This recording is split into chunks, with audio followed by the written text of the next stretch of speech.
A regular expression is a set of characters and metacharacters that are used to match a text in a specified pattern. You can use regular expressions to configure flexible goals and powerful filters. For example, if you wanted to create a filter that filters out a range of IP addresses, you would need to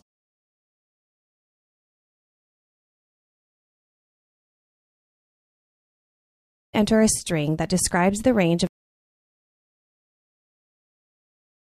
A regular expression is a set of characters and metacharacters that are used to match a text in a specified pattern. You can use regular expressions to configure flexible goals and powerful filters. For example, if you wanted to create a filter that filters out a range of IP addresses, you would need to enter a string that describes the range of the IP addresses that you wanted to exclude from your traffic. If you wanted to create a filter that filters out a range of IP addresses, you would need to enter a string that describes the range of the IP addresses that you wanted to exclude from your traffic. Let's start off by looking at each metacharacter. Metacharacters are characters that have special meanings in regular expressions. Use the dot as a wildcard to match any single character. The operative word here is single, as the regex would not match Act 10, Scene 3. The dot only allows one character, and the number 10 contains two characters, a 1 and a 0. How would you write a regular expression that would match Act 10, Scene 3?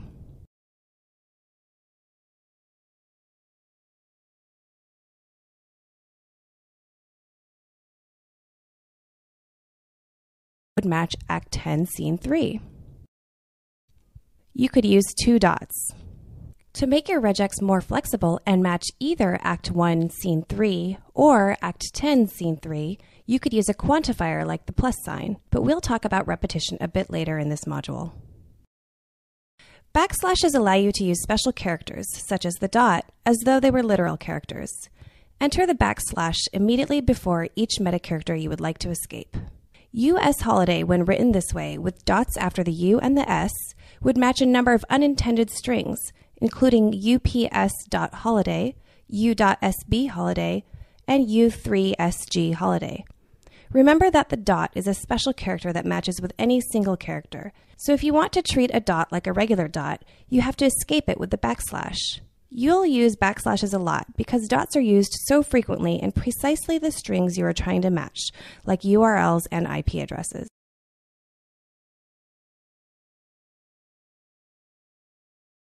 For example, if you're creating a filter to exclude an IP address, remember to escape the dots. Use square brackets to enclose all of the characters you want as match possibilities. So, in the slide, you're trying to match the string US holiday, regardless of whether the U and the S are capitalized.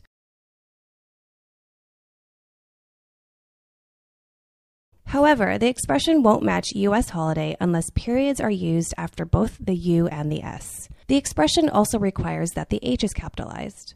There is a regex you can write to match all of these variations. The question mark used here is another quantifier, like the plus sign mentioned earlier. Again, we'll talk about repetition in the next slide. You can either individually list all the characters you want to match, as we did in the first example, or you can specify a range. Use a hyphen inside a character set to specify a range. So instead of typing square bracket 0, 1, 2, 3, 4, 5, 6, 7, 8, 9, you can type square bracket 0-9. And you can negate a match using a caret after the opening square bracket. Typing square bracket caret 0-9 will exclude all numbers from matching. Note that later in this module, you will see the caret used a different way, as an anchor.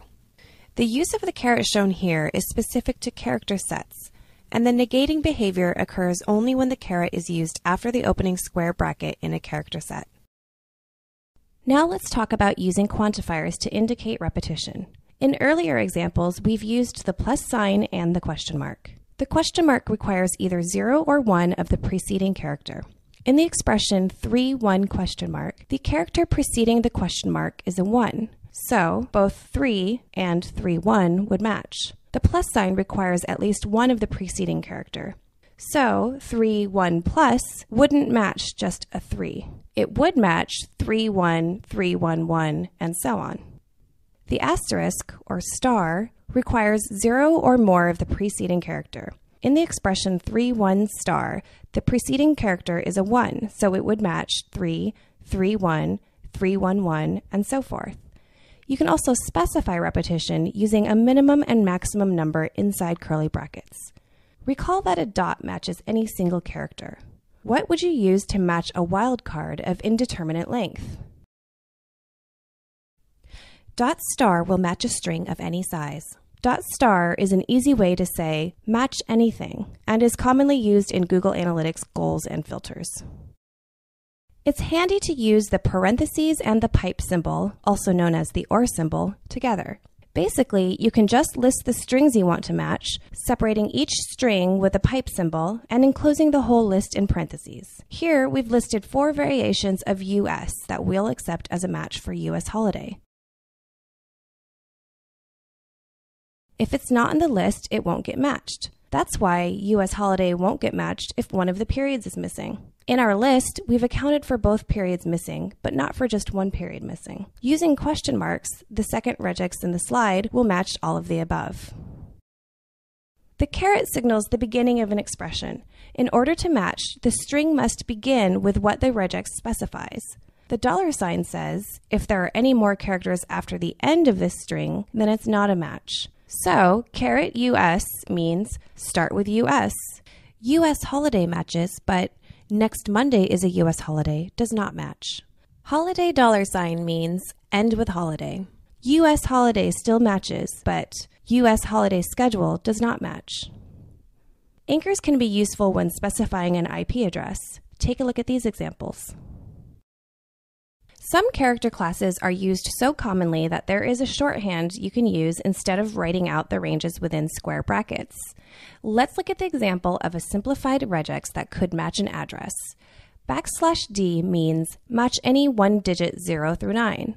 Use curly brackets and a minimum and maximum number to specify how many digits match. \D followed by 1, 5 in curly brackets means that the address must contain at least 1 digit and at most 5 digits. \S means that the number should be followed by 1 space.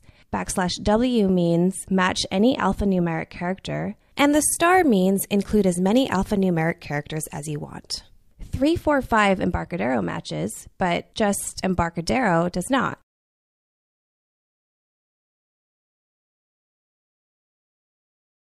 Because this regex requires the string to start with a number. If you want to make the number optional, group the first part of the regex with parentheses, including the space, and follow it with the question mark. Note that an address like 1600 Amphitheater Parkway would not match either because the regex does not account for the space between Amphitheater and Parkway. The slide shows one way you could account for this. Let's review. In the example on the slide, we've created an expression that will match the strings Google or Yahoo, regardless of whether or not Google and Yahoo are capitalized. Here we've created an expression that will match URLs for internet and theatrical movie trailers. The first part of the expression indicates that the URL can begin with anything. Then the expression specifies that the URL must end with index.php $DL equals video/trailers/ and then either internet or theatrical. The $sign ensures that any URLs that are any longer than this won't get included in the match. You'll find lots of applications for regular expressions in Google Analytics. Some common examples are filtering out internal traffic by specifying a set of IP addresses, setting up a goal that needs to match multiple URLs, tracking equivalent pages in a funnel, and using the filter box that appears on your reports to find specific entries in a table.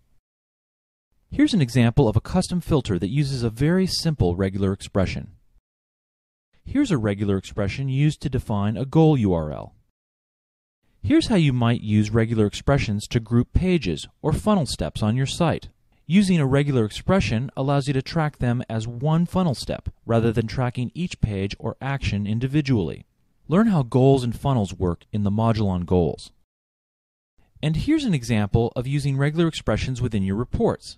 We're using the Find box to display all the rows in the table that contain Google or Yahoo. Google Analytics provides a tool that makes it easier to generate a regular expression that matches a range of IP addresses.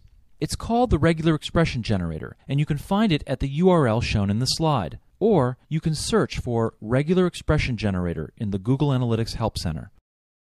You'll find a number of useful applications for regex as you use Google Analytics, but it's important that you think through all the implications of each expression that you use when you set up a filter or goal. It's easy to make a mistake and not get the data or the result you're looking for. Set up a duplicate profile to test your regex statements. After enough data has been collected, check your results and make sure they're what you expect. Remember to always maintain a backup profile that includes all of your data. There are lots of regex resources on the web. To get started, just search for regex.